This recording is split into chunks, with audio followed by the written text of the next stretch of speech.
I stared at the eviction notice for the third time today, hoping maybe the words would change if I looked hard enough. 30 days. That's all I had left before they threw my stuff on the sidewalk. The apartment looked like a crime scene already. Empty pizza boxes piled next to the couch because I couldn't afford real groceries. Bills spread across the coffee table like some twisted confetti. And in the corner, that stack of rejection letters I'd stopped counting after 50. My phone buzzed. Alyssa. "Hey, how are you holding up?" My sister's voice had that careful tone she'd been using since I got out of the hospital, like I might break if she spoke too loud. "Living the dream." I kicked at an empty ramen cup. "Just got my eviction notice." "Betty, I'm so sorry. Listen, I found something that might help. There's a job posting for night security at Millbrook Shopping Center. $30 an hour, and they're hiring immediately." 30 an hour? That was more than I'd made at any of my office jobs. "What's the catch?" "I don't know. The posting is pretty vague.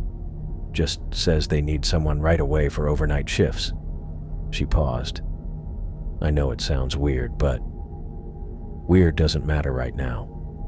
I was already grabbing a pen to write down the number. Weird pays rent. 20 minutes later, I was calling the number with trembling hands.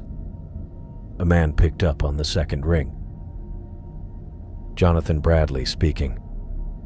"Hi, I'm calling about the security position at Millbrook Shopping Center." "Excellent, excellent." His voice had this nervous energy, like he'd been drinking too much coffee. "When can you start?" That was it? No questions about experience or background checks? "Well, I'd need to interview first." Of course, of course. "Can you come in this afternoon? Say 3 o'clock? I glanced around my trashed apartment. "Sure. Wonderful. Just come to the main entrance. I'll meet you there." The line went dead. I stared at my phone. Either this guy was desperate or this was some kind of scam. But $30 an hour meant I could catch up on rent in a couple weeks. I couldn't afford to be picky. Millbrook Shopping Center sat on the edge of town like a forgotten relic. I'd driven past it countless times, but never really paid attention. Up close, it looked worn down. Half the parking lot was empty, and several storefronts had "for lease" signs taped to their windows. The main entrance doors were propped open, but the inside looked dim. Most of the stores had their security gates pulled down. My footsteps sounded way too loud as I walked toward the information desk. "Ms. Aguilar?" I turned to see a thin man in a wrinkled brown suit hurrying toward me. He looked like he hadn't slept in days. "Jonathan Bradley." He stuck out his hand. His palm was damp. "Thank you so much for coming. Shall we sit?" He walked me over to a bench by the fountain in the center court. The water had stopped flowing. "So," he pulled out a clipboard, but didn't look at it. "Have you done security work before?" "Not exactly, but I have a psychology degree, and I'm good in crisis situations." I didn't mention that my most recent crisis situation had involved a bottle of pills and a very patient ER doctor. "Psychology. Interesting." He scribbled something down. "The position is overnight security, 10 p.m. to 6 a.m., 5 nights a week. You'd be working alone most of the time." "That's fine." Alone sounded perfect, actually. No coworkers asking questions about the gap in my resume. "The pay is $30 an hour, paid weekly." He was talking faster now, like he wanted to get through this as quickly as possible. "There are some specific protocols you'll need to follow. Company policy. The day manager will go over everything with you." I waited for him to ask about references or run a background check. Instead, he reached into a bag beside the bench and pulled out a navy blue uniform shirt and black pants. "Congratulations. You're hired." "Just like that? We need someone immediately." He handed me the uniform. "Can you start tomorrow night?" This was insane. Nobody hired people this fast unless something was seriously wrong. But the uniform felt real enough, and $30 an hour was $30 an hour. Yes. Excellent. He stood up, already looking toward the exit. Report to the main entrance at 10 p.m. sharp. Ask for Rick Dalton, the day manager. He'll show you everything you need to know. Jonathan was halfway to the parking lot before I could ask any follow-up questions. I sat there clutching my new uniform, scanning the empty mall. A few stores were still open, but the whole place felt hollow, like a movie set after everyone had gone home. I should have been relieved. For the first time in months, I had a job. But something about Jonathan's jittery behavior and the hurried interview made my stomach turn. My phone buzzed with a text from Alyssa. "How did it go?" "Got the job," I typed back. "That's amazing. I'm so proud of you." I stared at the uniform in my lap. The security badge was already sewn on, like they'd been expecting me specifically, or like they went through guards so fast they kept extras ready. I walked back to my car, trying to shake off the strange feeling. So what if the interview was odd? I needed this job. In 2 weeks, I could have enough money to stop the eviction. In a month, I could start putting my life back together. As I drove away, I caught a glimpse of the mall in my rearview mirror. For just a second, it looked like someone was standing in one of the dark storefronts watching me leave. But when I looked back, it was gone. I pulled into the empty parking lot at 9:45 p.m., my headlights cutting through the darkness toward Millbrook Shopping Center. The place looked even more depressing at night. Half the exterior lights were burned out, and the few cars scattered around probably belonged to the cleaning crew. The main entrance was propped open with a rubber doorstop. I walked through, my footsteps bouncing off the tile floors. Most of the stores had their security gates pulled down, creating dark patches that stretched across the corridors. The whole place felt like a tomb. "You must be Betty." I spun around to find a stocky guy in his late 30s walking toward me. He had reddish-brown hair that looked like he'd been running his hands through it, and the kind of tired eyes that suggested he'd been doing this job way too long. "Rick Dalton." He stuck out his hand. "Day manager. Thanks for meeting me." I shook his hand, noticing how he kept glancing toward the exit like he couldn't wait to leave. "Let's make this quick." Rick started walking without waiting for me to follow. "I've got somewhere to be."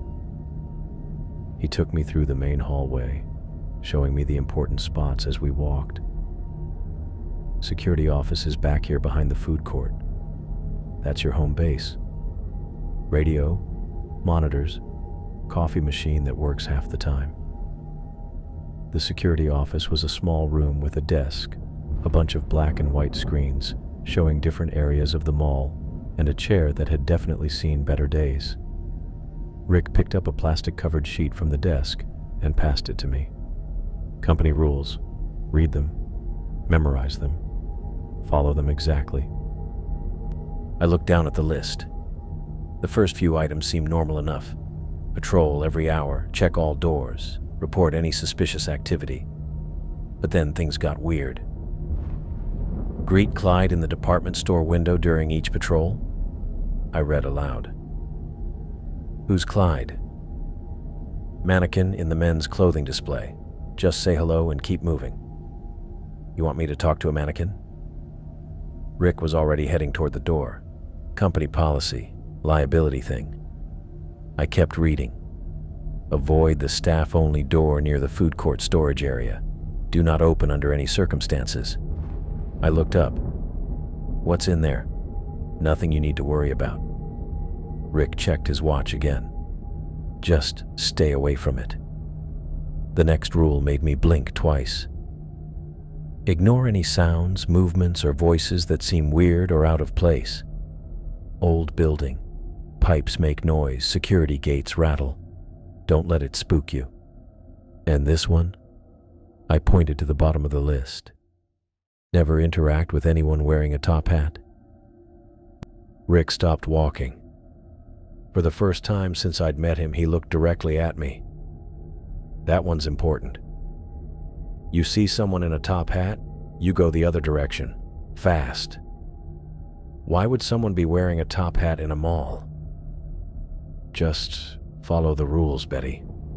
He started moving again, leading me back toward the main corridor. They're there for a reason. I jogged to catch up. What happened to the last security guard? Rick's shoulders went stiff. Didn't work out. What does that mean? Means he didn't follow the rules. Rick stopped at the information desk and grabbed a radio from the charger. This is yours, Channel 3. Only call me for real emergencies. Define real emergency. Fire, break-in, medical situation. Not weird noises or moving shadows or any of that garbage. He handed me the radio. The building's old. Your imagination will try to fill in the blanks. Don't let it. We walked back toward the entrance, Rick moving quicker with each step. He showed me the alarm panel, rattled off a few codes I was supposed to remember, and pointed out the emergency exits. Patrol every hour on the hour. Check all the doors. Make sure nothing's broken into. Most nights are quiet. He paused at the main entrance. Just stick to the rules and you'll be fine. Rick, wait. I held up the laminated sheet. These rules are insane.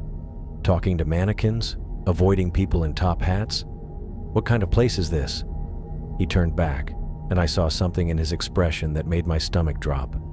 Not annoyance or impatience. Fear. The kind of place that pays $30 an hour for overnight security. Rick pushed through the door. Follow the rules, Betty. All of them. Exactly. The door swung shut behind him, leaving me alone in the huge, dimly lit mall. I heard his car start up in the parking lot, then the sound of tires on pavement as he drove away like something was chasing him. I looked down at the rules again. The whole thing felt like some big prank. Maybe this was how they messed with new employees, seeing how long someone would put up with crazy instructions before quitting. But $30 an hour was $30 an hour. I walked back to the security office and dropped into the creaky chair. The monitors showed empty hallways, dark storefronts, and the occasional flash of fluorescent lights. Everything looked normal. Boring even. I checked my watch. 10:15 p.m. 7 hours and 45 minutes to go. Standing up, I grabbed my flashlight and headed out for my first patrol. The rules said to start with the department store, which meant finding this Clyde character and having what would probably be the most ridiculous conversation of my life. The air system droned overhead as I walked through the empty hallways.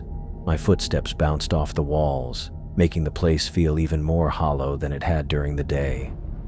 A few security lights created patches of brightness between the storefronts, but most of the mall was dark.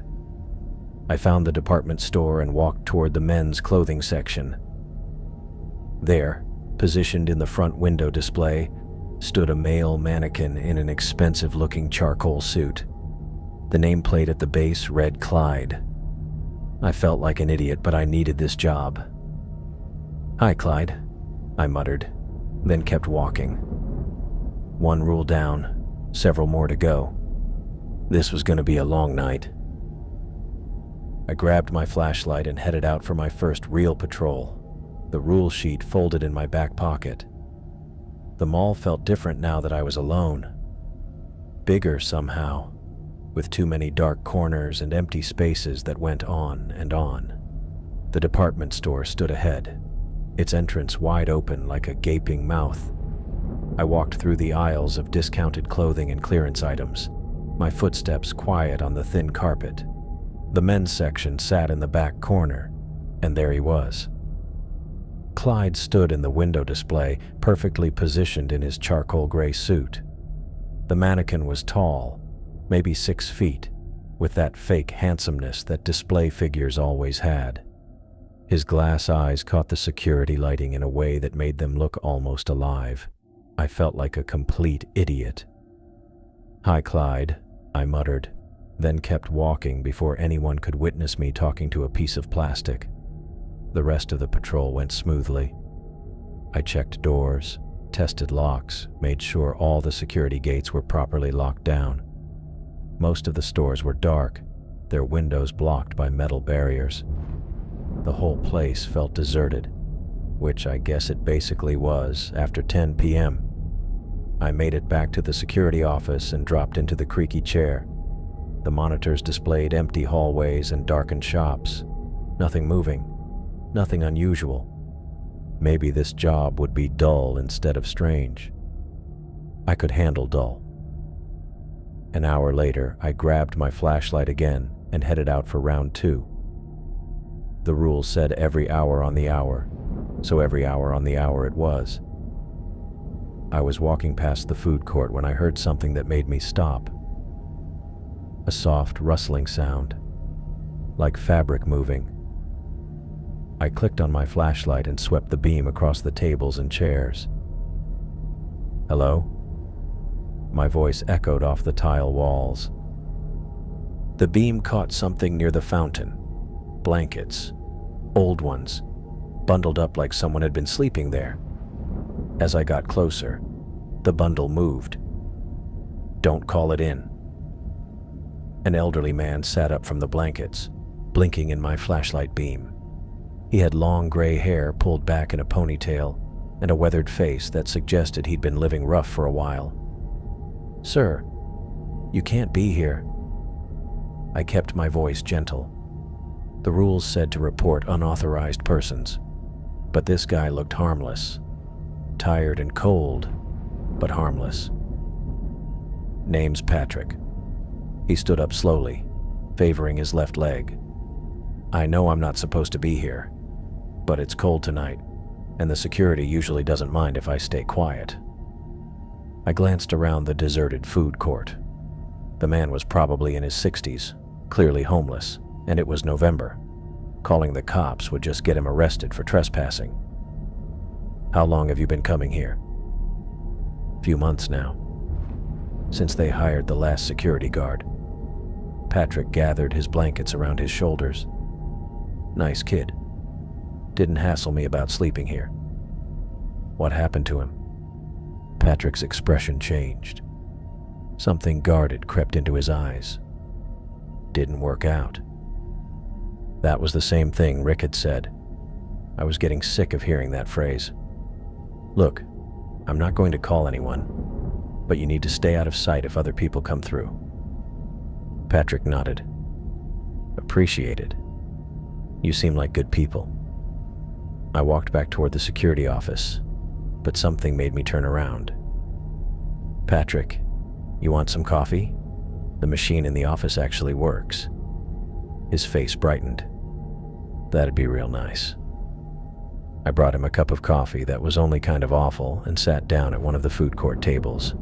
Patrick wrapped his hands around the cup like it was something valuable. "You read those rules they gave you?" he asked. "Yeah, they're insane." "Maybe, but you should follow them anyway." Patrick took a sip of coffee. "This place gets strange at night." "Strange how?" He stayed quiet for a while, looking down at his cup. "Things get moved around. Weird noises. People showing up who don't belong here. People like you. People like me are the least of your worries." Patrick looked up at me. "That mannequin you're supposed to talk to? Sometimes he's not where you left him." A cold feeling crept up my back. "What do you mean?" "Just what I said. You greet him in the window, come back an hour later, and he's facing a different direction. Or standing somewhere else entirely." I thought about Clyde in his perfect suit, those glass eyes that looked way too aware. Mannequins get moved around. Day staff probably repositions the displays.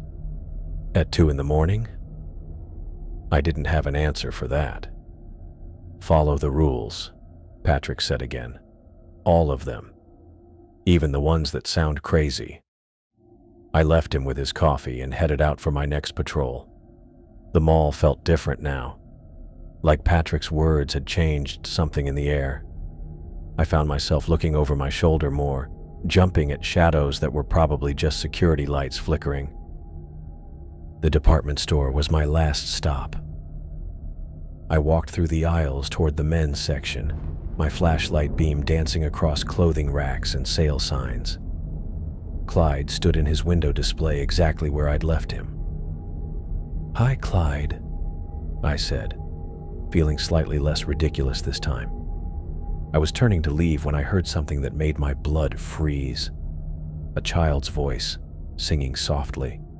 I spun around, sweeping my flashlight across the store. Nothing. Just empty aisles and dark corners.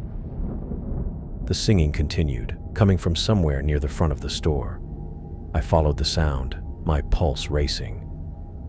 It led me back toward the mall's main corridor, past the department store entrance, toward the food court. A little girl sat at one of the tables, maybe 8 years old, with straight black hair and a white dress. She had a box of crayons spread out in front of her and was drawing on a piece of paper, making that same soft melody. I walked over slowly, keeping my flashlight pointed down at the floor so I wouldn't startle her. "Hey there. Are you okay? Where are your parents?" The girl looked up at me and smiled. Her eyes were strangely bright, almost glowing in the low light. "I'm drawing," she said simply. "I can see that. What are you drawing?" She held up the paper. It was a rough crayon drawing of a house with a big tree in the front yard. The kind of picture any kid might draw, except something about it made my stomach turn. "That's very nice. But you shouldn't be here by yourself. It's not safe." The girl tilted her head, still smiling. "It's safe for me." I blinked and she was gone. Not walked away, not ran off. Gone. The chair was empty. The crayons scattered across the table, the drawing lying where she'd left it. I spun in a circle, my flashlight beam cutting through the darkness. "Hello? Where did you go?" Nothing. No footsteps, no movement, no sign that anyone had been there at all, except for the drawing on the table. I grabbed the paper with trembling hands. The house looked familiar somehow, though I couldn't place where I might have seen it. The tree was drawn in dark green crayon, its branches stretching toward the edges of the paper, like they were trying to escape. I searched the entire food court area, checking behind every table and chair, looking for any way a child could have disappeared so quickly. There wasn't one. The nearest exit was 50 feet away, and I would have heard footsteps on the tile floor. Patrick was gone too. His blankets were still there, but he'd vanished just as completely as the little girl. I walked back to the security office on shaky legs, the drawing gripped in my hand.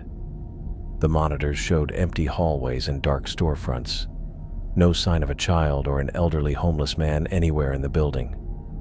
I sat down in the creaky chair and stared at the drawing. Maybe I was losing it. Maybe the stress of everything. The eviction, the hospital stay, the desperate job search was finally catching up with me. But the paper felt real. The crayon marks were fresh, waxy under my fingertips. I folded the drawing and tucked it in my pocket next to the rules. 4 hours left in my shift. 4 hours to figure out whether I was going crazy, or if this place really was as strange as Patrick had warned me. Either way, I was starting to think $30 an hour might not cut it. I stared at Clyde from across the men's section, my flashlight beam fixed on his perfectly styled plastic hair. He wasn't where I'd left him. An hour ago, he'd been positioned in the window display facing outward toward the mall corridor. Now he stood 20 feet away, turned toward the back of the store like he was watching something. My mouth went dry.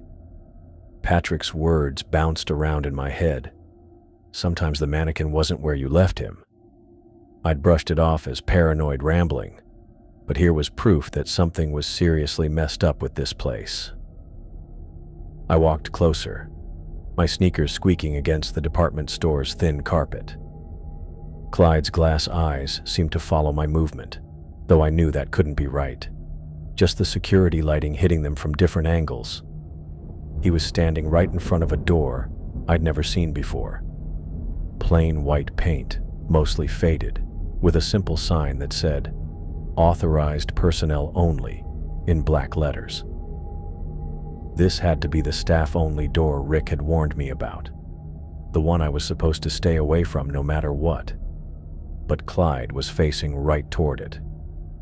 Well, not exactly gesturing, but his whole body was turned toward the door like he wanted me to notice it. I pulled out the laminated rule sheet and found the line about avoiding the staff-only door near food court storage. This door was in the department store, not near the food court. Maybe the rules meant a different door entirely. Or maybe I was looking for excuses. I reached for the handle before I could talk myself out of it. The metal felt cold under my palm, and to my surprise, it turned easily. No lock, no resistance. If this door was so dangerous, why wasn't it secured? The smell hit me the second I cracked it open. I gagged and stumbled backward, my hand flying to cover my nose and mouth. It was the worst thing I'd ever smelled. Sweet and rotten and thick enough to taste. Like meat left in a hot car for weeks. But I'd already seen enough in that brief moment to know I had to look again. I pulled my shirt up over my nose and pushed the door wider, shining my flashlight into the storage room. Shelves lined the walls, most of them empty except for a few scattered cleaning supplies. And there, crumpled in the far corner like someone had just tossed it aside, was a body, a human body in an advanced state of decay, wearing a navy blue security uniform identical to mine. I slammed the door shut and ran. My hands were shaking so bad I could barely punch in 911 on my cell phone. I made it back to the security office and dropped into the creaky chair, trying to get my breathing under control while the phone rang. 911. What's your emergency? I found a dead body at Millbrook Shopping Center. I'm the security guard and I found a body in a storage room. Are you in immediate danger? I don't think so. I'm alone in the building. The body's been there for a while. The dispatcher took my information and told me officers were on their way. I was supposed to stay on the line, but I hung up anyway. I needed to think. The previous security guard, the one who didn't work out, according to Rick, the one who wouldn't listen. This was what happened when you stepped out of line. I sat there staring at the monitors, watching empty corridors and dark storefronts while my thoughts spiraled. How long had that body been in there? Days? Weeks? And why hadn't anyone found it before now? 20 minutes later, I heard car doors slamming in the parking lot.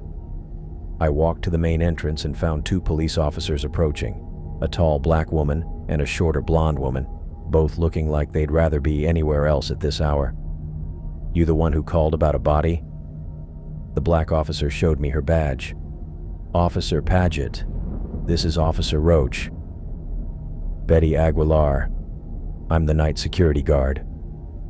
Officer Roach looked around the empty mall, clearly doubtful. You work here by yourself? Yeah. I was doing my patrol and found the body in a storage room. Show us, Officer Paget said. I led them through the mall toward the department store, my flashlight beam bouncing across the floor. Everything looked normal now. Boring even, just empty stores and security gates. We reached the men's section, and I stopped short. Clyde was back in the window display, facing outward exactly where he'd been during my first patrol. Like he'd never moved at all. The door's right here, I said, trying to keep my voice steady. Officer Roach tried the handle. It's locked. What? No, it was open before. That's how I got in. The officers exchanged a look. Officer Paget pulled out a small flashlight and checked the door frame. No signs of forced entry. You sure this is the right door? I'm positive. The smell was horrible, and there was a body in a security uniform just like mine. Officer Roach grabbed a key ring from her belt and tested several keys until one fit. The door swung open, and she pointed her flashlight inside. Empty storage room. Some cleaning supplies on the shelves. I pushed past her and checked for myself. The room was exactly like she'd said. Bare shelves, a couple bottles of floor cleaner, some old mops. No body, no smell, nothing. I don't understand. It was right there in the corner. The smell was so bad I could barely breathe. Officer Paget walked into the room and glanced around. No signs of decomposition, no unusual smells. You feeling okay, miss? I'm fine. I know what I saw. When's the last time you slept? Officer Roach asked. You work nights, right? That can mess with your head. This isn't about sleep deprivation. There was a dead body in this room an hour ago. The officers spent another 10 minutes looking through the storage room and checking around the area. They came up empty. No signs that anyone had been killed there. No hint of that awful stench. No reason for what I'd witnessed. Look, Officer Paget said as we walked back toward the main entrance. Night shifts can be tough. Stress, isolation. Your mind starts playing tricks on you. You think I'm hallucinating? I think you're working alone in a big empty building in the middle of the night. That would make anyone jumpy. Officer Roach handed me a business card. If you see anything else unusual, call us. But make sure it's real before you do. Filing false reports is a crime. They left me standing in the empty mall, their car headlights sweeping across the parking lot as they drove away. I walked back to the security office and sat down, staring at the monitors. The body had been real.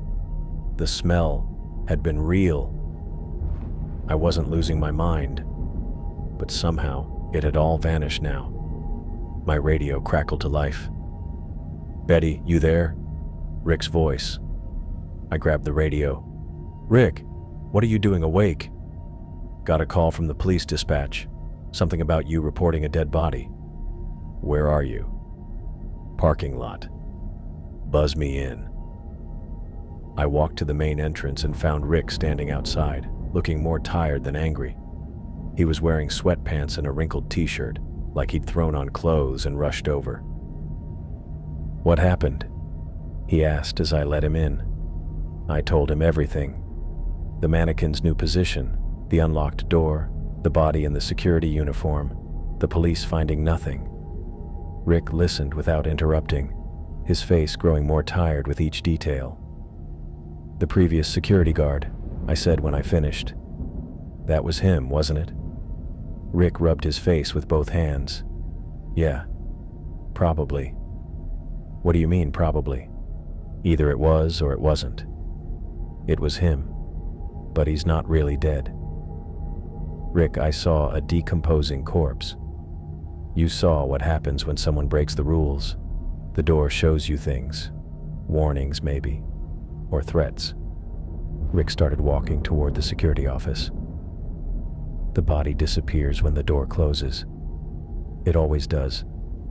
I followed him, my head spinning. Always. How many people have seen this? Everyone who opens that door. That's why it's off limits. Where's the actual security guard? The real person? Rick stopped walking. Missing. Been gone 3 weeks now. Missing how? He broke the rules one too many times. Started investigating things he should have left alone. One night he just didn't show up for his shift. And you kept the job posting open? You hired me to replace someone who disappeared? The company needs security coverage. The company? I grabbed his arm. What company, Rick? Who do we actually work for? He pulled away from me. People who don't like questions. We reached the security office, and Rick dropped into the visitor's chair with a tired sigh. He looked older than he had just a few hours ago, like this whole mess was wearing him down by the minute. "I should fire you," he said. "Opening that door was a direct violation of your instructions. But you won't. You need the money. And honestly, we need someone who can handle weird situations without completely falling apart." Rick looked at the monitors showing empty corridors. Most people quit after the first night. What about the mannequin? Clyde was pointing at that door. Sometimes the building tries to help. Sometimes it tries to hurt you. Learning the difference is part of staying alive. I thought about the little girl with her crayon drawings, Patrick's warnings, the teddy bear that had somehow kept me safe from the thing in the top hat. The rules aren't random, are they? They're actual protection. Now you're getting it. Rick stood up. "Follow them exactly, Betty. All of them." The previous guard thought he was smart enough to bend them. He thought he could figure out what was really going on here. What happened to him? He found out. Rick headed for the door, then stopped. "You've got 4 hours left in your shift. Stick to your patrols. Greet the mannequin. Avoid the storage door. Pretend tonight never happened." "Rick, wait. The thing in the top hat that almost got me. Will it come back?" "Not for a while. They don't like to fail. But there are other things in this building, and some of them are worse." He left me alone with the monitors and my spinning mind. I checked the clock. 3:47 a.m. 4 hours until sunrise, until I could get out of here and try to make sense of what I'd discovered. The last security guard had vanished. The corpse in the storage room was some kind of otherworldly message. The mannequin was either protecting me or setting me up for something worse. And I'd still show up tomorrow night anyway because $30 an hour was still $30 an hour. I grabbed my flashlight and went out for my next patrol, the rules clutched in my sweaty palm. This time I was going to follow every single one. I stood there watching Officer Roach sweep her flashlight beam across the empty storage room, my brain fighting to make sense of what lay before me. Or rather, what didn't. "There's nothing here," she said, turning back to me with that look cops get when they think someone's wasting their time. "Just cleaning supplies." "But the smell?" "What smell?" Officer Paget stepped into the room and took a deep breath. "Smells like industrial cleaner to me." I pushed past them both and aimed my flashlight into the corner where the body had been. Nothing. Just concrete floor and dust bunnies. I know what I saw.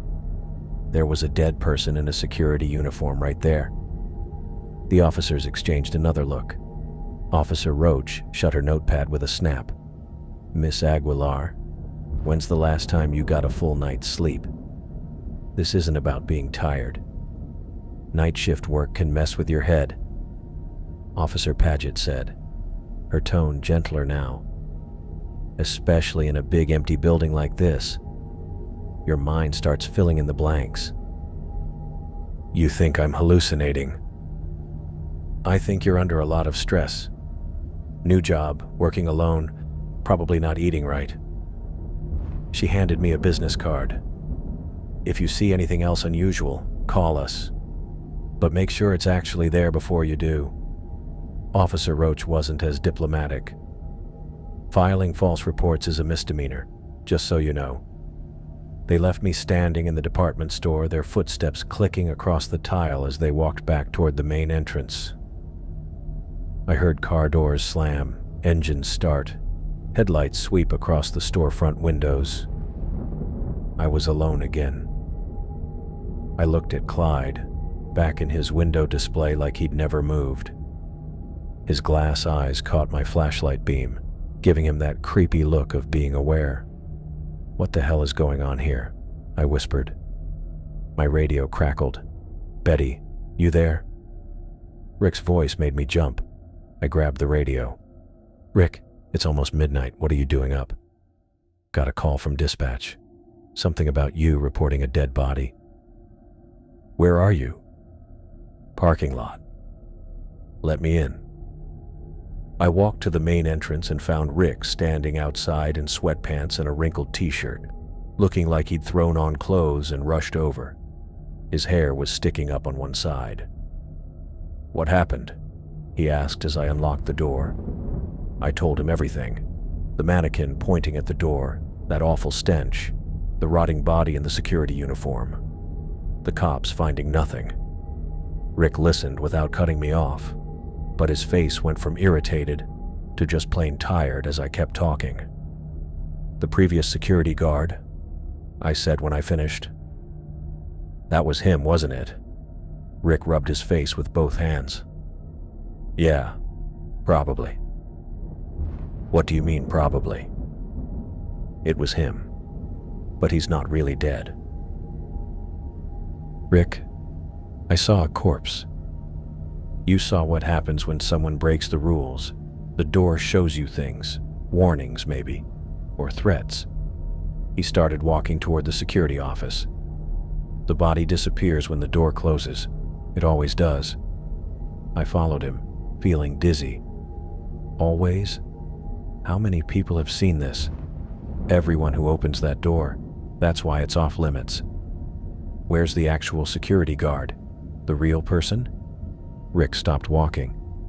"Missing. Has been for 3 weeks." "Missing how?" "He broke the rules one too many times. Started investigating things he should have left alone. One night he just didn't show up for his shift." "And you kept hiring people? You brought me in to replace someone who disappeared?" "The company needs security coverage." "What company, Rick? Who do we actually work for?" He pulled away when I tried to grab his arm. "People who don't like questions." We reached the security office, and Rick dropped into the visitor's chair like all the energy had drained out of him. He looked older than he had a few hours ago. "I should fire you," he said. "Opening that door was a direct violation. But you won't. You need the money. And honestly, we need someone who can handle weird situations without completely losing it." Rick looked at the monitors showing empty corridors. "Most people quit after the first night." "What about the mannequin?" Clyde was pointing right at that door. "Sometimes the building tries to help. Sometimes it tries to hurt you. Learning the difference is part of staying alive." I thought about the little girl with her crayon drawing, Patrick's warnings about things moving around at night. The rules aren't random, are they? They're actual protection. "Now you're getting it." Rick stood up. "Follow them exactly, Betty. All of them. The previous guard thought he was smart enough to bend them. He thought he could figure out what was really going on here." "What happened to him?" "He found out." Rick walked toward the door, then stopped. "You've got 4 hours left in your shift. Stick to your patrols, greet the mannequin, avoid the storage door. Pretend tonight never happened." "Rick, wait." I grabbed the rule sheet from my pocket. "The thing about avoiding people in top hats. You said that was the most important rule." His face went white. "Did you see someone in a top hat?" "No. But the way you talked about it. If you see someone in a top hat, you run. You don't ask questions. You don't try to help them. You don't engage at all. You go the other direction as fast as you can. Why? What happens if nothing good?" Rick's hand was already on the door handle. "That's the one rule you can't break, Betty. Not even once." He left me alone with the monitors and my racing thoughts. I stared at the screens showing empty corridors and dark storefronts, trying to process everything I'd learned. The previous security guard was missing. The body in the storage room was some kind of supernatural warning. The mannequin was either helping me or leading me into danger. And somewhere in this building, there was something wearing a top hat that scared Rick more than decomposing corpses. I looked at the time, 12:47 a.m., 5 hours until sunrise. I grabbed my flashlight and headed out for my next patrol, the rules clutched in my sweaty palm. This time I was going to follow every single one, even if I didn't understand why. I barely survived my first shift, but I wasn't about to let that stop me from coming back. $30 an hour was $30 an hour, and my eviction notice wasn't going to pay itself. I showed up at 9:50 p.m., 10 minutes early because I wanted to catch Rick before he took off. I found him by the information desk, looking just as beat as the night before. "You came back," he said, like he was genuinely surprised. "Did you think I wouldn't?" "Most people don't, after the first night." Rick handed me the radio and security office keys. "How are you feeling about the rules?" "I'm going to follow every single one." "Good. That's what I want to hear." He started walking toward the exit, then stopped. "Betty, the thing about the top hat, if you see someone wearing one, don't try to be brave. Just run. What exactly am I running from?" But Rick was already pushing through the doors, his car keys jingling as he hurried across the parking lot like something was chasing him. I walked to the security office and settled into the creaky chair, watching the monitors show empty corridors and dark storefronts. Everything looked normal, boring even. Maybe tonight would be different. At 11 p.m. sharp, I grabbed my flashlight and headed out for my first patrol. The mall felt known now, less intimidating than it had 24 hours ago. I knew where the squeaky tiles were, which security gates rattled when the air conditioning kicked on, how my footsteps bounced differently in each section. I found Clyde in the men's department, standing exactly where he was supposed to be in the window display. His charcoal suit looked perfect under the security lights. "Hi, Clyde," I said, putting actual warmth in my voice this time. "How's your night going?" His glass eyes caught the light, almost like he was looking right back at me. I stood there for a few seconds, feeling less ridiculous than I'd expected.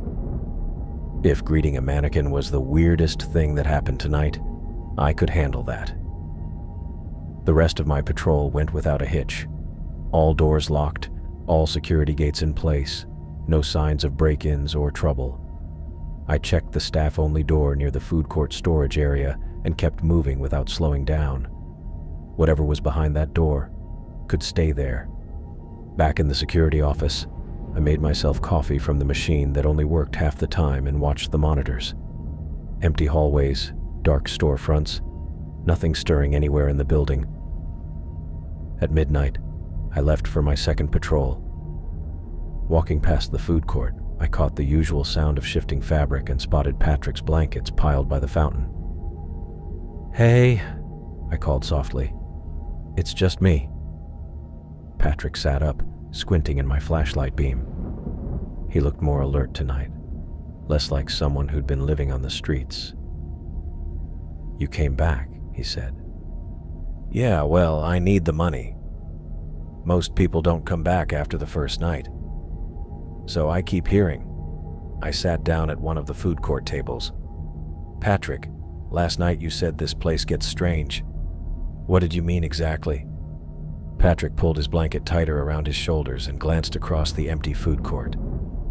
"You see things, hear things. People who shouldn't be here." "What kind of people?" "The kind you don't want to meet." Patrick's voice dropped lower. "There's this man who shows up sometimes. Fancy clothes, old-fashioned hat. When I see him, I hide until he's gone." My stomach twisted. "A top hat? You know about him?" "Rick warned me. Said if I saw someone in a top hat, I should run."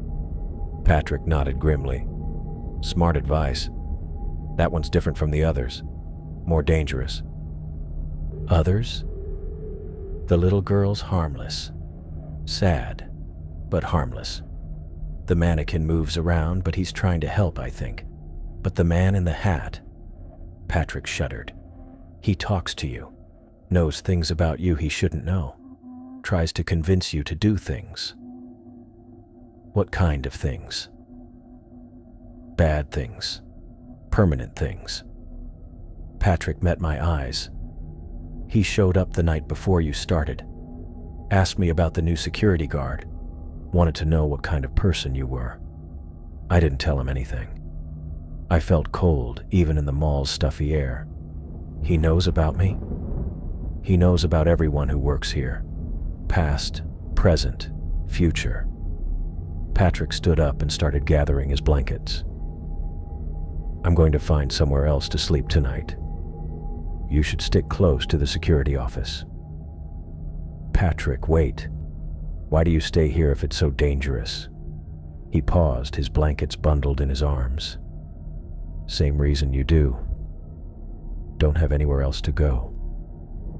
Patrick vanished into the darkness between storefronts, leaving me alone in the food court. I grabbed my flashlight and walked back toward the security office, his warnings repeating in my head. At 1 a.m., I made myself do another patrol. The rules said hourly rounds, and I was going to follow the rules exactly. I moved through the main corridor, checking doors and testing locks, trying not to think about men in top hats who knew things they shouldn't know. I was heading back from the department store when I saw him. A tall figure standing perfectly still near the jewelry store, about 50 feet away. Even in the dim security lighting, I could see the old-fashioned black suit and the unmistakable outline of a top hat. My blood turned to ice water. The man's face was pale and thin, with dark eyes that seemed to be looking directly at me despite the distance. He stood with perfect posture, hands clasped behind his back, like he was waiting for something, or someone. I backed away slowly, trying not to make any sudden movements. Rick's voice repeated in my head, "If you see someone in a top hat, you run." But as I took another step backward, the figure began walking toward me. His footsteps rang out way too loud in the empty corridor, each one bouncing off the tile walls like gunshots. I ran. I sprinted toward the security office, my sneakers squeaking against the floor as I rounded corners and dodged between storefronts. Behind me, those steady footsteps continued, never speeding up, but somehow keeping pace. I ducked into the service hallway that ran behind the food court, thinking I could circle around and reach the office from the other direction. But when I came out near the department store, he was already there, standing between me and where I needed to go. How had he gotten there so fast? "Miss Aguilar," he said, his voice low and refined, with an accent I couldn't place.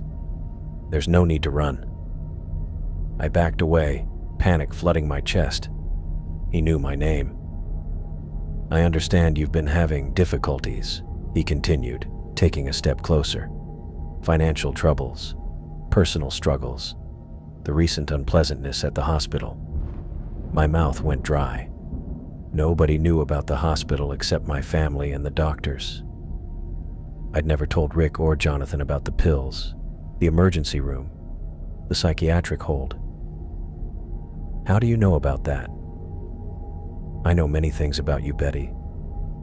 Your student loans, your eviction notice, the way you felt when you swallowed those pills, hoping everything would just stop hurting." I stumbled backward, hitting the wall behind me. "Stay away from me. I'm here to help." He smiled, and his teeth were too white, too sharp. "You're in pain.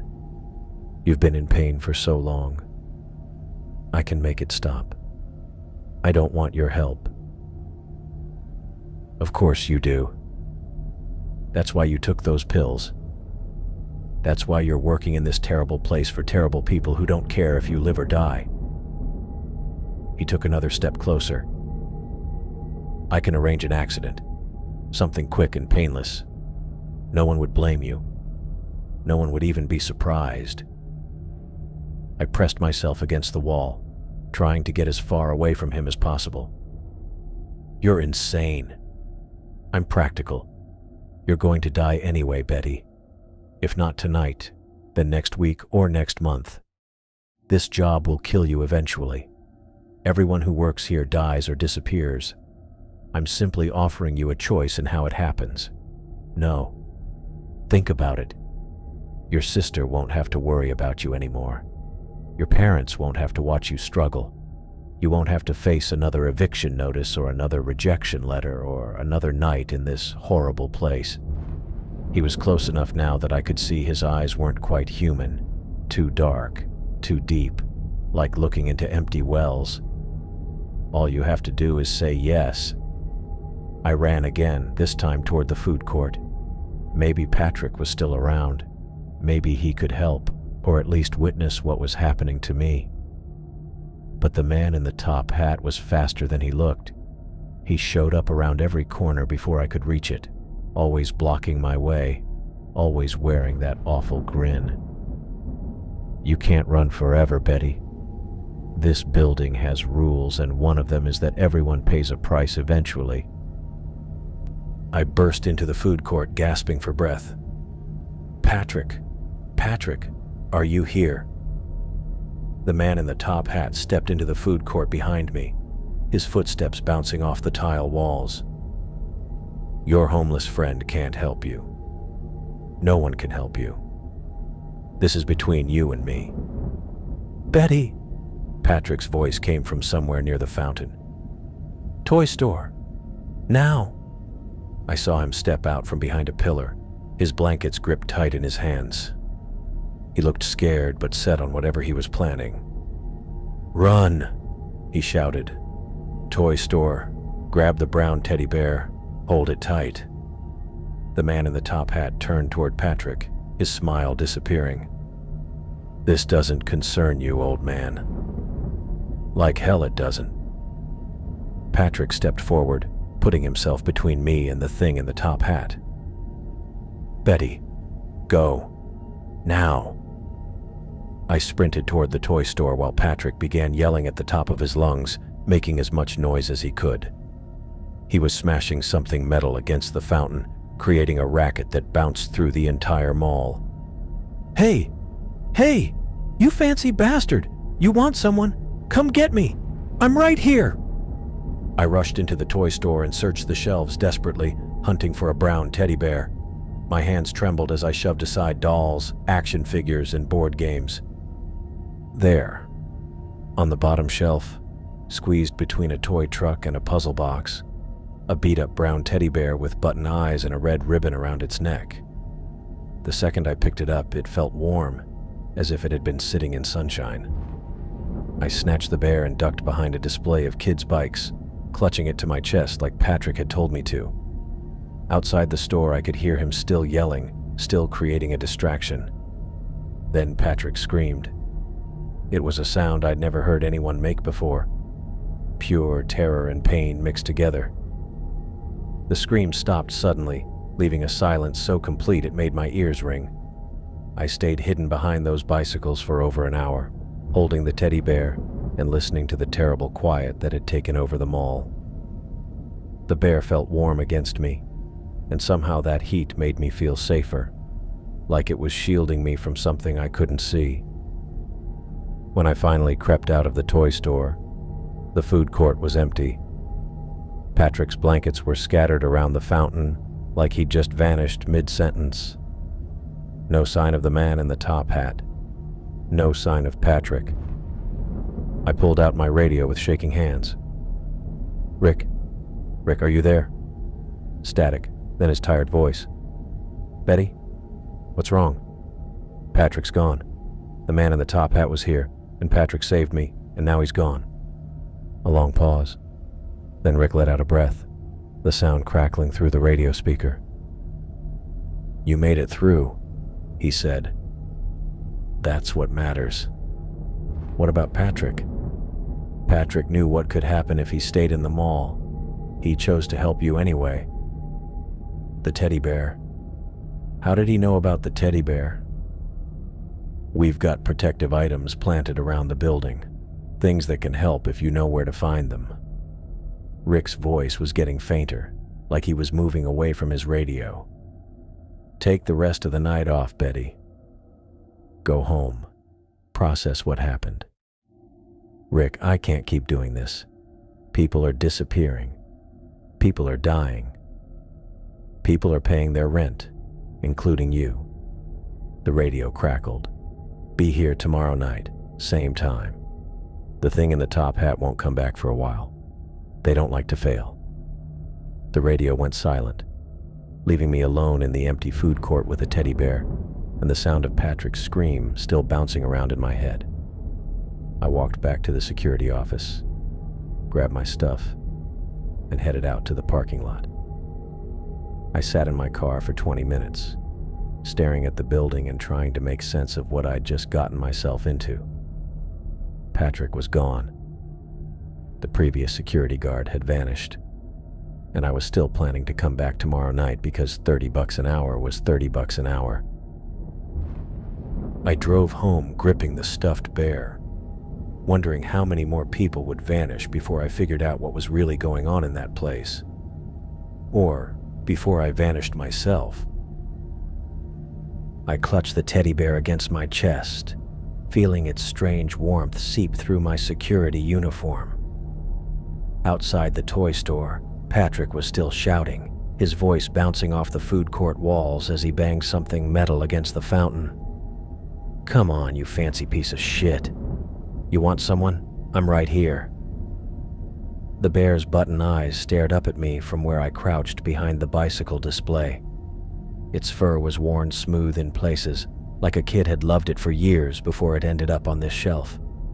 The red ribbon around its neck looked faded but carefully tied. Patrick's voice got louder, more desperate. That's right. Look at me. Forget about her. I pressed my face against the bear's soft head and tried to make myself smaller behind the bikes.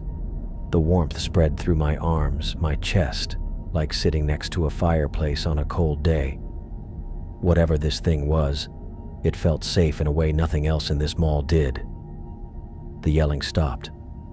For maybe 10 seconds, I could still hear Patrick moving around out there, his footsteps on the tile, the scrape of something being dragged. Then his voice again, but different now. Quieter. No. No, please. I didn't tell her anything important. She doesn't know. Patrick screamed. It wasn't a human sound.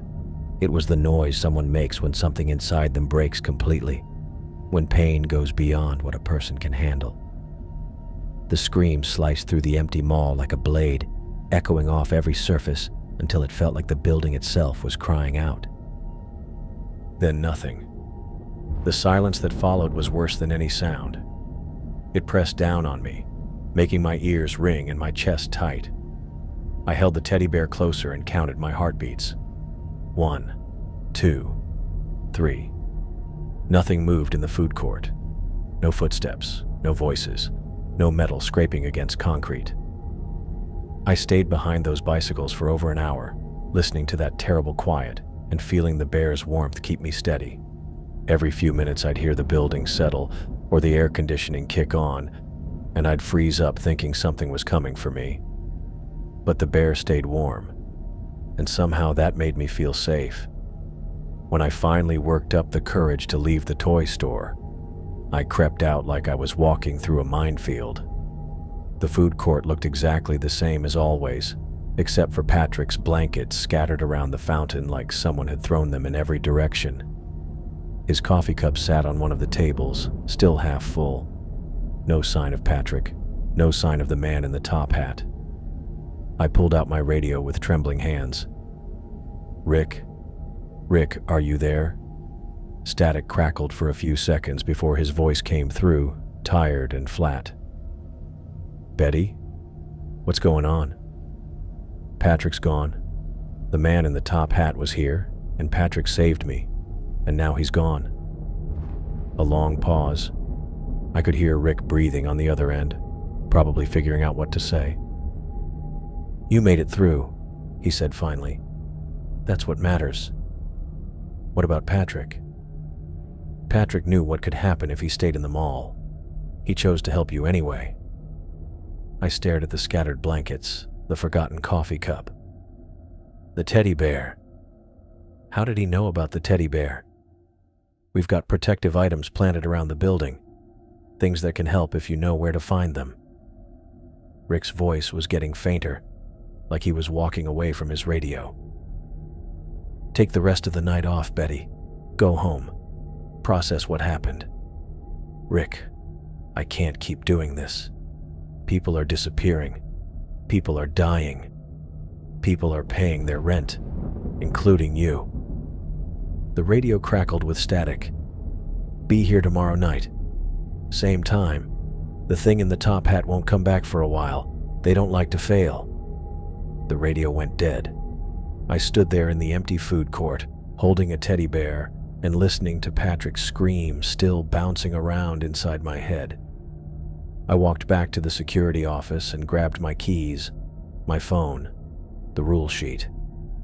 The monitors showed empty hallways and dark storefronts.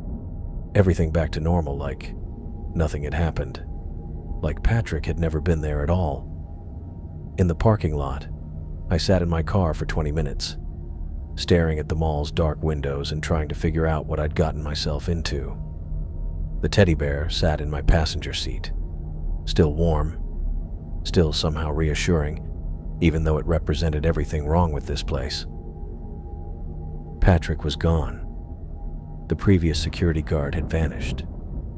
And I was going to come back tomorrow night anyway, because $30 an hour was still $30 an hour. I started the engine and drove home, the bear's button eyes staring at me from the passenger seat. In my rearview mirror, the mall looked like any other abandoned shopping center. But I knew better now. I knew what was lurking in there. I grabbed the teddy bear from where I'd left it on the desk and clutched it against my chest, feeling that same strange warmth spread through my arms. The footsteps outside the security office were soft but deliberate, like a kid trying to sneak past their parents' bedroom. And underneath that sound, something heavier being dragged across the tile, a scraping noise that made my teeth ache. I stared at the monitor showing the hallway outside my door. Empty corridor, flickering fluorescent lights, nothing moving. But I could hear them out there, clear as anything. The footsteps stopped right outside the door. I held my breath and watched the monitor. Still nothing. Just an empty hallway that looked exactly like it should at 3 in the morning. But the quiet felt wrong, like the building was waiting for something. A soft knock on the door made me jump so hard I nearly dropped the bear. 3 gentle taps, the kind a polite child would make when asking permission to enter. I stared at the door handle, waiting for it to turn, but it stayed perfectly still. Another knock. 3 taps again, patient and careful. "I know you're in there," came the little girl's voice, muffled by the door but clear enough to understand. "I have something to show you." I squeezed the teddy bear closer and stayed quiet. The rules told me to ignore weird noises and voices. The rules had kept me breathing for 3 nights straight. "It's about Patrick," she said, "and the others." My stomach twisted. I looked at the monitor again, still showing an empty hallway. Whatever was standing outside my door didn't show up on cameras. "I'm not supposed to talk to you," I whispered. "The rules are to keep you safe from the bad things. I'm not a bad thing." Her voice was closer now, like she was sitting right against the door. "I'm trying to help." The scraping sound picked up again, moving away from the office. I watched the monitors as Clyde showed up on the main corridor camera, walking with that stiff, weird movement toward the center court. His head turned to look straight at the camera as he passed, those glass eyes catching the security lighting. "He wants to show you something too," the girl said. "We both do." I got to my feet slowly, the bear still in my hands. "Show me what?" Where they went. Patrick and the others. They're not really gone, you know. They're just somewhere else. The footsteps moved away from the door, heading down the hallway toward the main corridor. I watched the monitors, but couldn't spot her anywhere. Just Clyde standing perfectly still in the center court, positioned near the children's play area like he was waiting for something. I grabbed my flashlight and radio, then stopped with my hand on the door handle. Every instinct I'd developed over the past 3 nights was yelling at me to stay put. Lock the door. Wait until sunrise. Follow the rules that had kept me alive. But Patrick was dead because he'd saved my life. The previous security guard was missing, and I was sick of being scared of everything in this place. I opened the door. The hallway was empty, just like the monitors showed, but I could smell something that hadn't been there before. Chalk dust and crayons, like an elementary school classroom. I followed the scent toward the main corridor, my flashlight beam sweeping back and forth across the tile floor. Near the fountain where Patrick had made his last stand, I found another drawing. This one was different from the others, more detailed, more careful. It showed the same house with the large tree, but now I could see figures standing in the windows.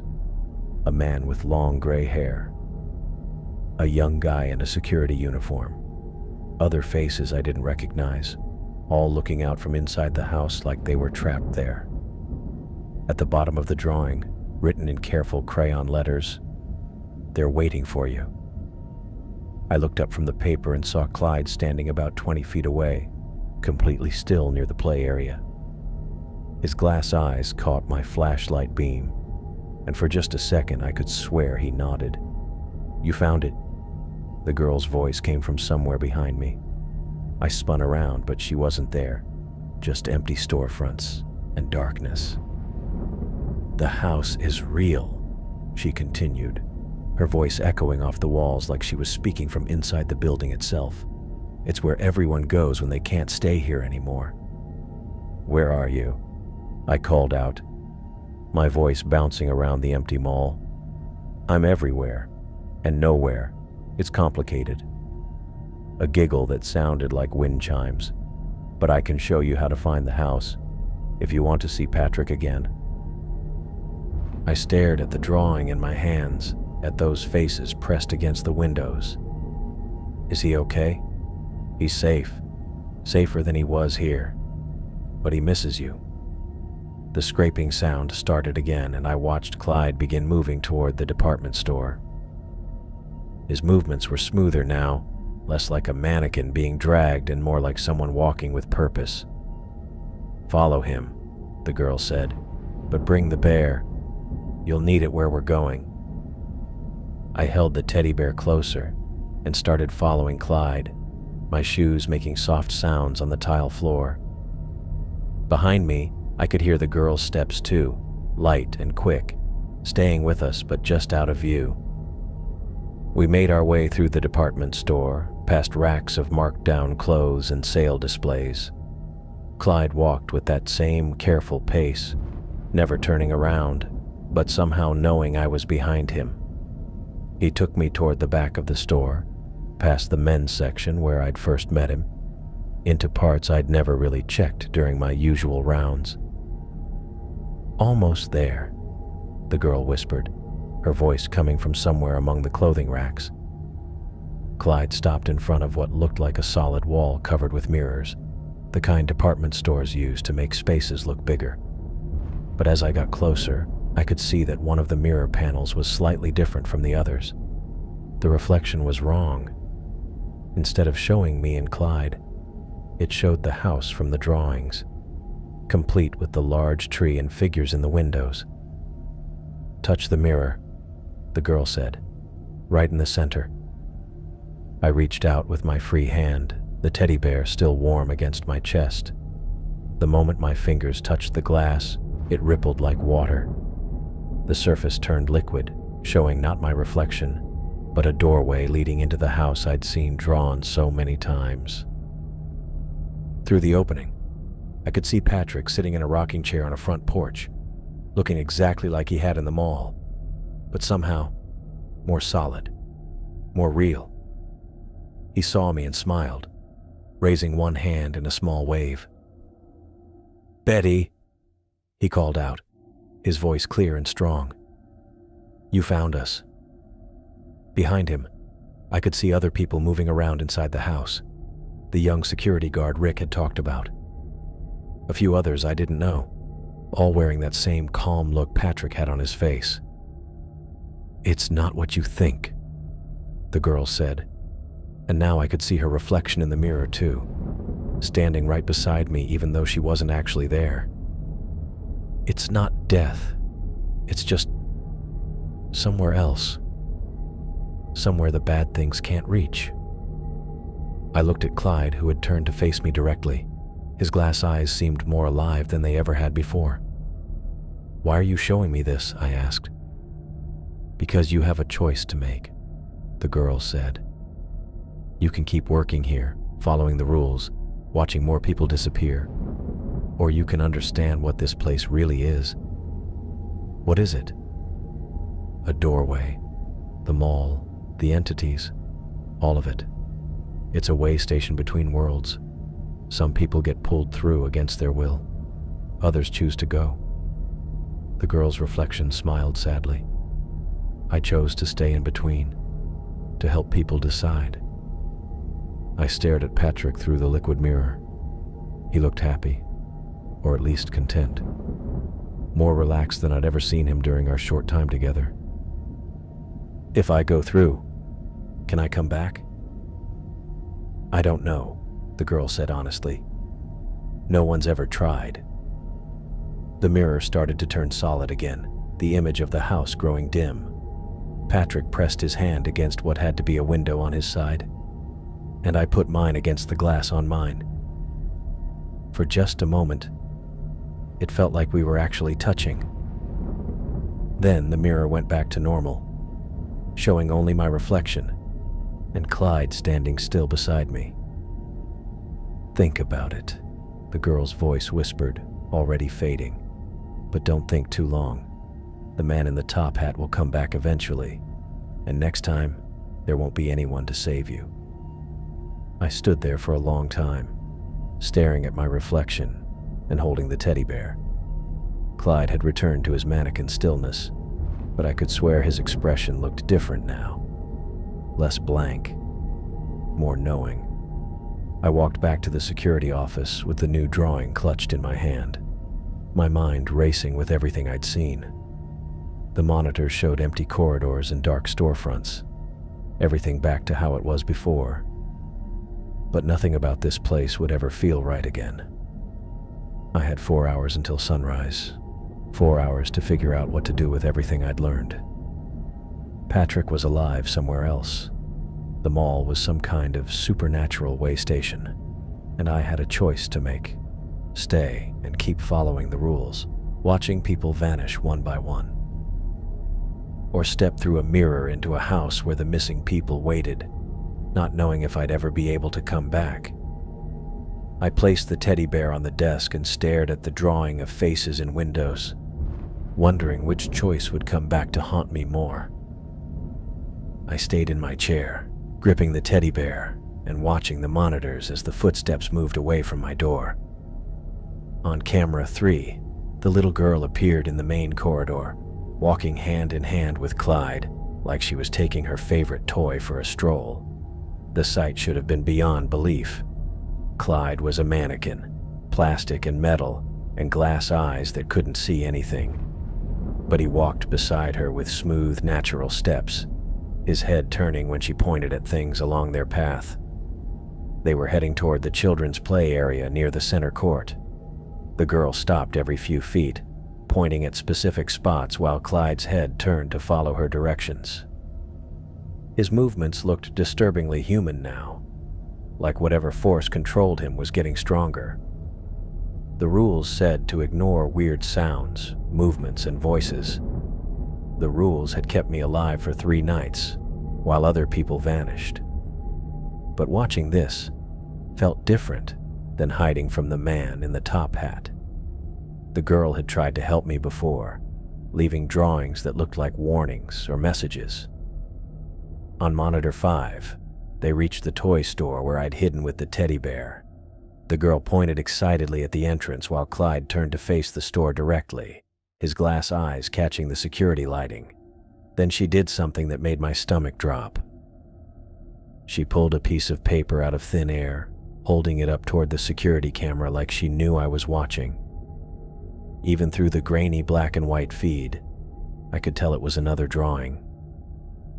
This one showed the mall's layout in careful detail, with certain spots marked in bright red crayon. The security office, the toy store, the food court where Patrick had made his last stand, and something else, a path drawn in yellow that connected all the red marks, leading from where I sat through the main corridor to where the girl and Clyde now stood.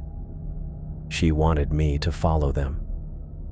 I set the teddy bear on the desk and grabbed my flashlight, clipping the radio to my belt with trembling fingers. Every survival instinct I'd picked up over the past 3 nights told me to stay put, lock the door, wait until sunrise, stick to the rules that had kept me alive. But Patrick was gone, because he'd saved my life. The previous security guard was missing, and I was sick of sitting in this office watching other people vanish while I cowered behind rules I didn't even understand. I opened the door and stepped into the hallway. The chalk and crayon smell was stronger now, mixed with something else, the faint scent of old fabric and dust, like clothes that had been stored in an attic for years. I followed it toward the main corridor, my flashlight beam sweeping across the tile floor. On the monitors, I'd seen them heading toward the play area, but when I reached the center court, they were gone. I stood next to the fountain where Patrick's blankets had been scattered, listening to the building's familiar sounds. Air conditioning buzzing, fluorescent lights crackling, the distant rumble of traffic from the highway. Then I heard it, the girl's footsteps, light and quick, coming from the direction of the department store. I followed the sound past darkened storefronts and security gates, my flashlight cutting through the darkness. The footsteps stayed just ahead of me, always around the next corner or behind the next display. Near the men's clothing section, where I'd first met Clyde, I found another drawing on the floor. This one showed the same house with the large tree, but now there were more figures in the windows. I recognized Patrick's long gray hair, the young security guard's uniform. Other faces I didn't know, all looking out from inside the house like they were waiting for something. At the bottom, written in careful crayon letters, "They want to come home." I looked up from the paper and saw them, the girl and Clyde, standing about 30 feet away near a section of the store I'd never really checked during my rounds. The girl waved at me with one small hand while Clyde's head turned toward me with that weird, too smooth movement. "You came?" the girl said, her voice carrying clearly across the empty store. "I wasn't sure you would." I walked toward them slowly, the drawing gripped in my free hand. "What do you want to show me?" "The truth about this place, about why people like you keep getting hired." She gestured toward a wall lined with mirrors, the kind department stores use to make spaces look bigger. "About what really happened to Patrick and the others." Clyde walked over to one of the mirrors, his image appearing clearly in the glass, but the girl showed no reflection whatsoever. "Touch the mirror," she said, "right where Clyde is standing." I reached out with my free hand, my fingers touching the cold glass. The moment I made contact, the surface rippled like water, and the reflection shifted. Instead of showing me and Clyde, the mirror displayed the house from the drawings. But this version was more detailed, more real. I could see Patrick sitting on the front porch, looking exactly like he had in the mall, but somehow more solid. He saw me and smiled, raising one hand in a small wave. "Betty." His voice came through the glass, clear and strong. "You found us." Behind him, other people moved around inside the house. The young security guard Rick had mentioned. Folks I didn't recognize, all wearing the same calm expression Patrick had. "They're not dead," the girl said softly. "They're just somewhere else. Somewhere safe." I stared at Patrick through the liquid mirror, my pulse racing. How is this possible? The mall is a doorway. The entities, the rules, all of it exists to sort people. Some get taken by the bad things. Others find their way to safety. The girl's voice was sad but gentle. I help people choose. The mirror started to turn solid again, Patrick's image getting weaker. He put his hand against what had to be a window on his side, and I put mine against the glass.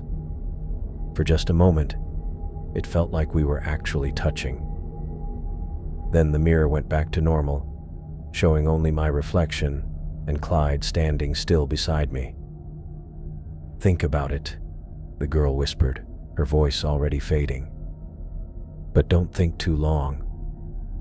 The man in the top hat will come back eventually, and next time, there won't be anyone to save you."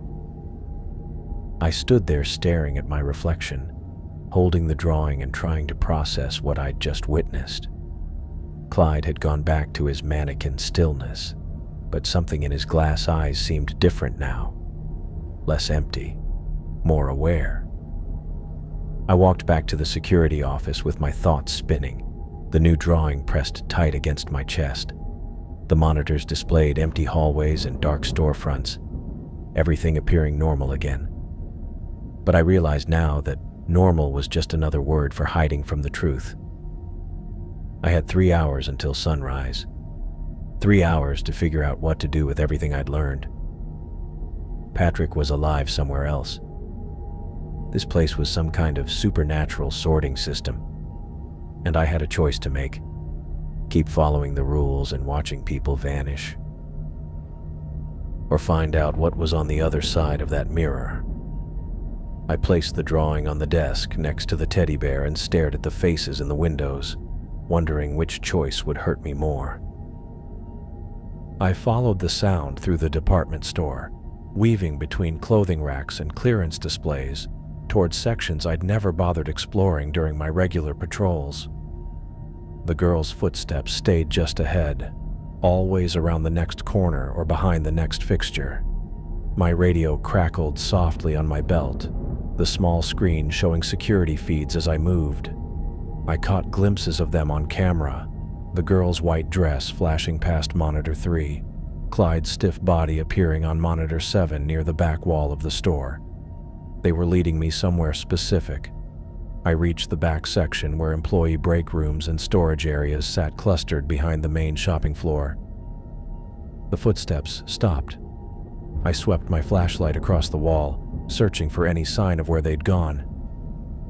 The beam caught something strange, a section of wood paneling that didn't quite match the rest.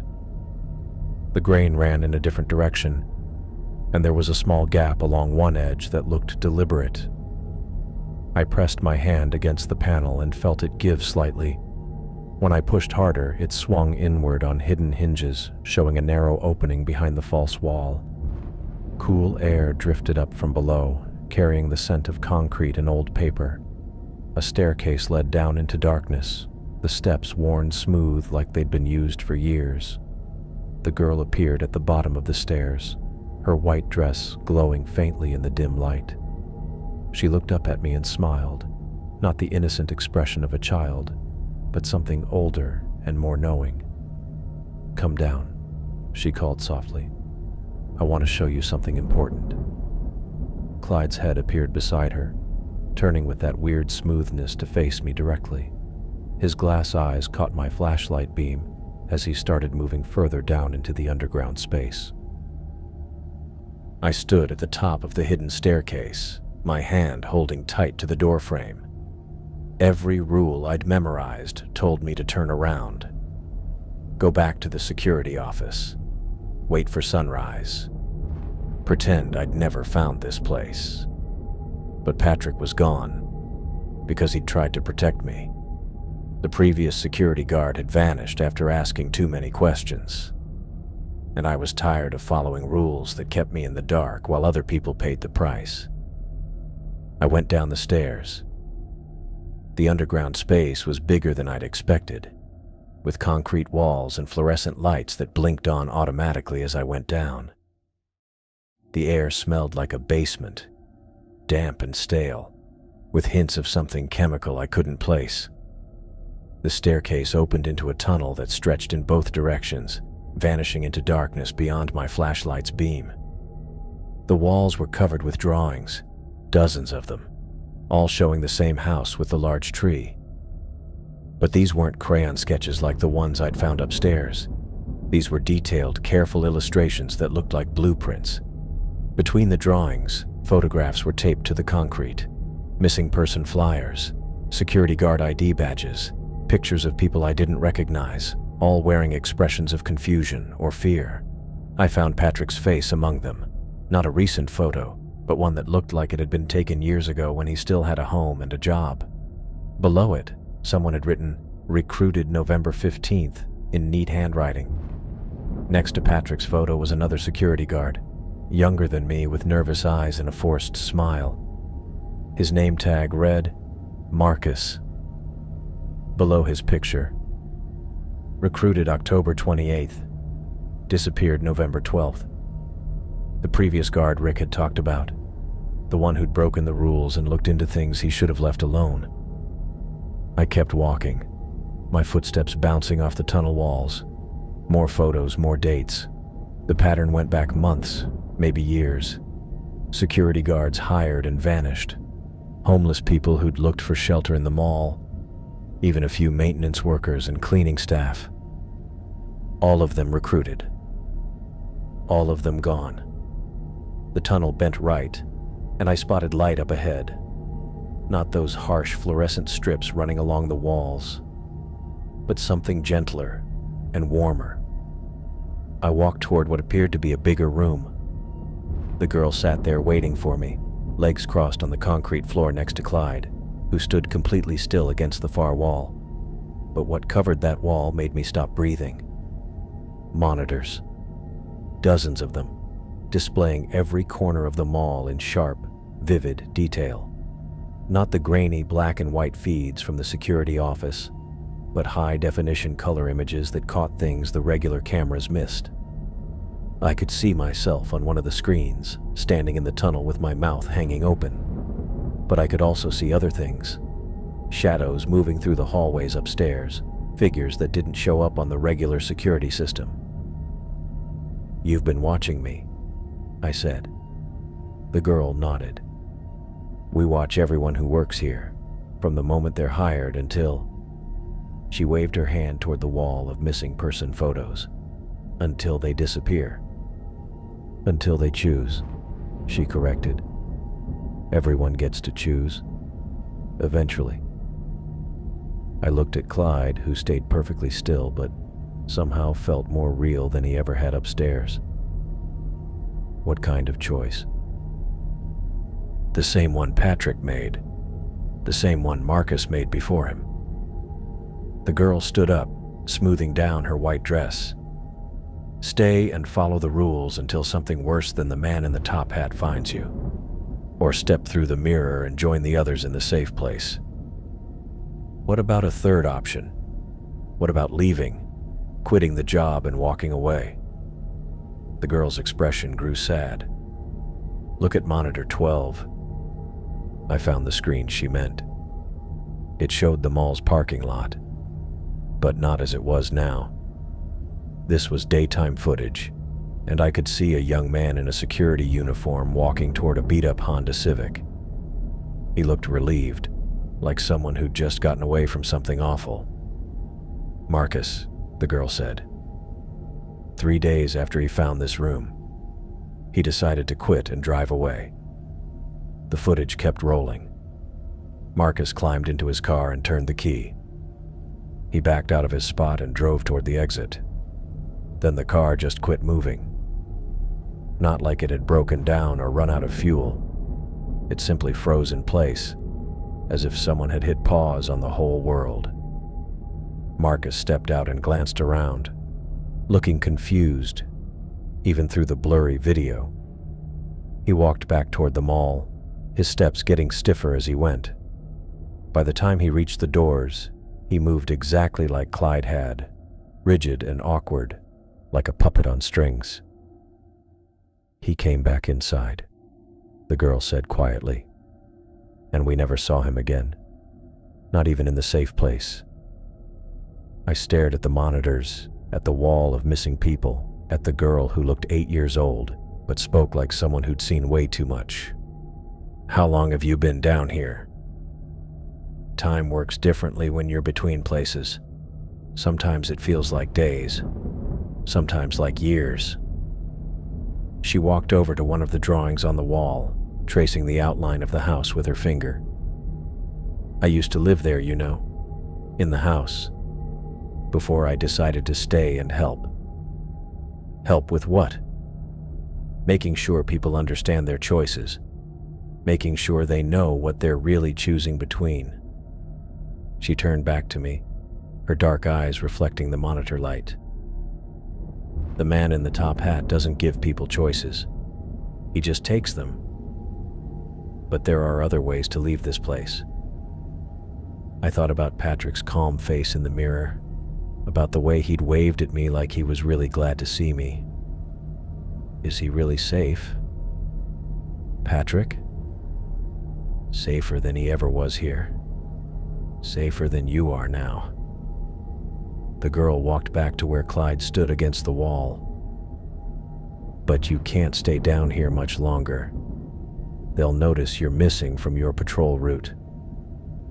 I checked my watch. Nearly 4 a.m. I'd been away from the security office for more than an hour. What happens if I go back upstairs and pretend I never found this place? You keep working, keep following the rules, keep watching people disappear until something decides you've learned too much. The girl's voice was matter of fact, like she was discussing the weather.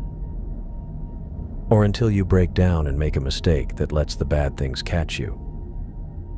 And if I choose the mirror? You join Patrick and the others. You're safe, but you can never come back to this world. I stared at the screens displaying the deserted mall above us, at the photos of everyone who'd confronted this exact decision. Some had picked the mirror. Others had attempted to escape and been claimed by something far worse. There's no way to just stop this? To shut down whatever's happening here? The girl and Clyde both turned to look at me, and for a moment I could swear the mannequin's face looked different. "No one's ever asked that question before," the girl said slowly. "What do you mean?" "Everyone who finds this room asks about their own choices. How to save themselves. How to escape." She tilted her head, studying me with those two bright eyes. "You're the first person to ask about stopping it entirely." I felt something change in the air around us, like the building itself was eavesdropping on what we were saying. Could it be stopped? The girl stayed silent for a long moment, her eyes shifting between me and the wall of monitors. "I don't know," she said finally. "But maybe that's a fourth choice.